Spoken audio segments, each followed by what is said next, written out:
1 December 2025। Topic wise current affairs নিয়ে এসেছি English এবং বাংলা ভার্সনে মক টেস্ট তোমাদের কাছে ইউপিএসসি এবং ডব্লিউবিসিএস প্যাটার্নে। দেখো প্রথম কোশ্চেন, ভারতে কোন মেয়াদের জন্য আইএমও কাউন্সিলের পুনর্নির্বাচিত হয়েছে? তোমরা চেষ্টা করো, অপশন দেওয়া আছে। তারপর 2 নম্বরে আসছে, দেখো আইএমও পূর্ণরূপ কি? এর অপশন দেওয়া আছে, তোমরা চেষ্টা করো। ভারতে আইএমও কাউন্সিলের কোন ক্যাটাগরিতে নির্বাচিত হয়েছে? 4টে অপশন দেওয়া আছে, তোমরা একটু চেষ্টা করো।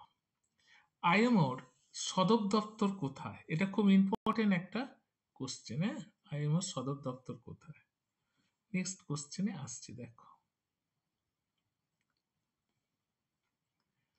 ভারতে পুনর্নির্বাচিত কোন ক্ষেত্রে তার ভূমিকা শক্তিশালী করে? কার ভূমিকা? রি ইলেকশন ভূমিকা, ইন্ডিয়ান রি ইলেকশন। অপশন দেওয়া আছে, তোমরা একটু দেখে নেবে কোনটা ঠিক হচ্ছে।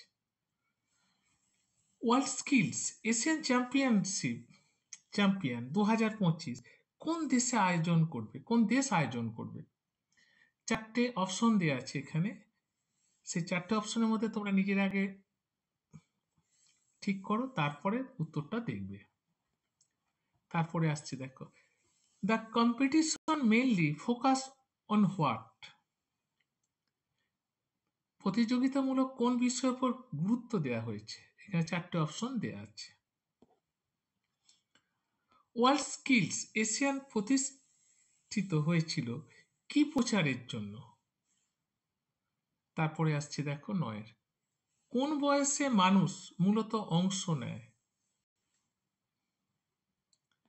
এবার আসছে, দেখো world skill competition are held how often, অর্থাৎ ওয়ার্ল্ড স্কিল প্রতিযোগিতা কত সময় একবার হয়, কত বছর অন্তর একবার হয়, এটা মানেটা এটাই। তারপরে আসছে, দেখো ইলোরার গুহা কোন রাজ্যে অবস্থিত? ইলোরার গুহা কোন শিল্পরীতির জন্য বিখ্যাত? খুব ইম্পর্টেন্ট একটা পার্ট। তারপর হচ্ছে, ইলোরাতে মোট কতগুলি গুহা আছে? ইলোরাতে কোন কোন ধর্মের নিদর্শন আছে? এটাও একটা বিরাট জায়গা কম্পিটিটিভের ক্ষেত্রে। ইলোরাতে কোন মন্দির বিশ্ববিখ্যাত? এবার আসছি যে পয়েন্টটাতে, টপিকটা এসআইএম বাইন্ডিং। দেখো এসআইএম বাইন্ডিং মূলত কোন কিছুর সাথে সিম যুক্ত করা? এটা। নেক্সট আসছি, দেখো এসআইএম বাইন্ডিং কোন দিকে উন্নত করে, কোন দিকটা উন্নত করে? তার অপশন দেওয়া আছে। 18টা আসছে, দেখো এসআইএম বাইন্ডিং কোন সমস্যা প্রতিরোধ করে? এসআইএম বাইন্ডিং প্রধানত কোন খাতে ব্যবহৃত হয়? তাহলে আমার কোশ্চেনগুলো আছে যে টপিকটার উপর, সেটা হলো এসআইএম বাইন্ডিং এর উপর। এবার আসছে, দেখো এসআইএম বাইন্ডিং নিশ্চিত করে এসআইএম শুধুমাত্র কোন ডিভাইসে কাজ করবে? এটা ভালো একটা কোশ্চেন। এবার আসছে, দেখো গ্রেট নিকোবর ক্রিক। দেখো গ্রেট নিকোবর ক্রিক কি ধরনের প্রাণী? প্রথম কোশ্চেন, গ্রেট নিকোবর ক্রিক প্রধানত কোথায় পাওয়া যায়?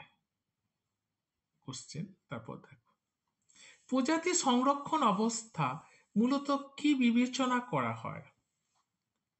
দেখো ক্রিক কোন পরিবেশ পছন্দ করে?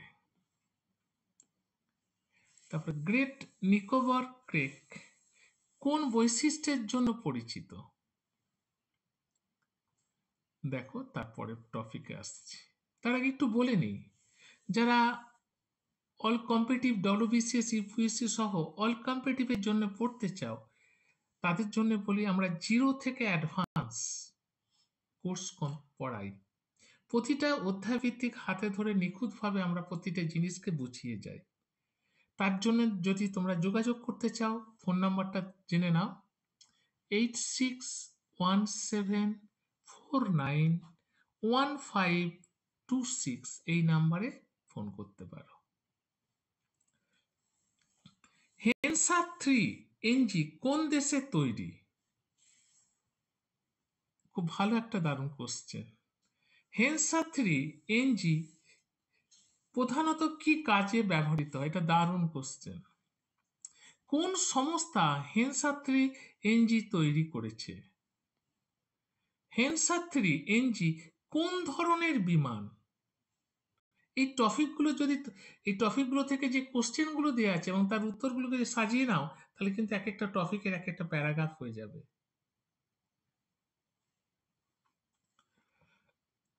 হেনসা 3NG এর সুবিধা কি?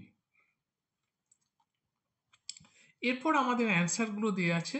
তোমরা আগে নিজেরা 30টা কোশ্চেন এবারের 1 ডিসেম্বরের জন্য যে সমস্ত ইম্পর্টেন্ট টপিকগুলো, সেগুলো থেকে যারা ইউপিএসসি বা ডব্লিউবিসিএস দেবে পিলি, তাদের জন্য খুব ইম্পর্টেন্ট টপিকগুলো থেকে আমি কিছু কোশ্চেন সিলেক্ট করে দিয়েছি এবং সেইগুলো তোমরা নিজেরা আগে করার চেষ্টা করো।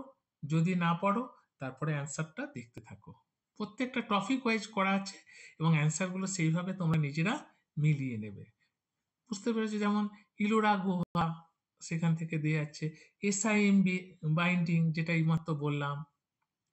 হ্যাঁ, গ্রেট নিকোবর ক্র্যাক, সেটা বললাম। এয়ারক্রাফট হেনসা 3NG, সেটা সম্পর্কে বললাম। এই পয়েন্টগুলো দেওয়া আছে, তোমরা ভালোভাবে এগুলো অ্যান্সারগুলো মিলিয়ে নেবে নিজেরা। আগে করো, তারপরে মিলিয়ে নেবে। সেই জন্যই তো মক টেস্ট। আর যদি ভিডিওটা ভালো লাগে, ভিডিওটাকে সাবস্ক্রাইব করবে, বন্ধুদের মধ্যে শেয়ার করো। এটুকু আশা করি তোমাদের কাছ থেকে, যে যত শেয়ার করবে তত আমাদের এনার্জি তত বাড়বে, নতুন নতুন প্রতিদিন ভিডিও তোমাদের কাছে উপস্থাপনা করতে পারবো। ভালো থাকবে, সুস্থ থাকবে। এখানেই শেষ করলাম।